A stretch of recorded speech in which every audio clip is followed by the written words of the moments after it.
Yeah. How far have we come? Well, you know, I think it's a slow, difficult journey. And when we put our voices out there, we also have to be prepared for the questions and for the challenges.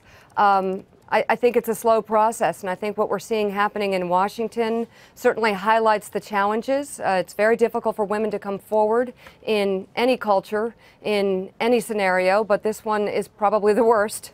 And this is a very difficult time, and I think women are really finding themselves either extremely concerned for the fate of the two accusers of Brett Kavanaugh, or they're concerned on the issue of exactly how we pour through this, because we need the facts.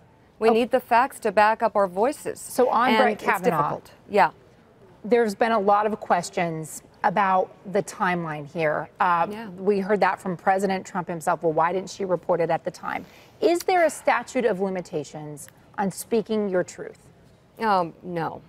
There's no statute of limitations on speaking your truth. Should something that happened 30 years ago necessarily influence how you're thought of as a middle-aged adult?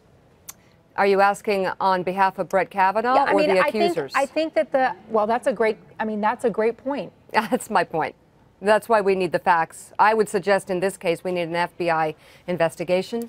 I think it's still going to be very difficult. But at this point, this travesty that is happening in the media, where you have, depending on the network you watch, one side being convicted and the other being smeared, this is not the way it is supposed to work. This is not women getting their voices. This is women being smeared, people who are accused being smeared, and nobody really knowing the truth, which is not getting us anywhere.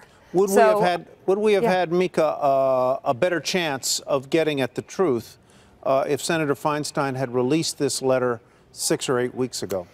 You know, I'm concerned exactly about how this woman's story was leaked. The whole thing just seems very concerning to me.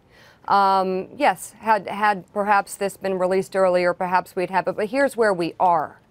And all we have is facts. We have a story with two different sides to it, and I think it's upon us, quite frankly, to stick to the facts that we know on each side. And personally, in terms of the political landscape, I really think the Republicans should ask for a FBI investigation at this point. What do they have to lose? Quite frankly, here's what they have to lose: the female vote in the midterms, because this isn't going well.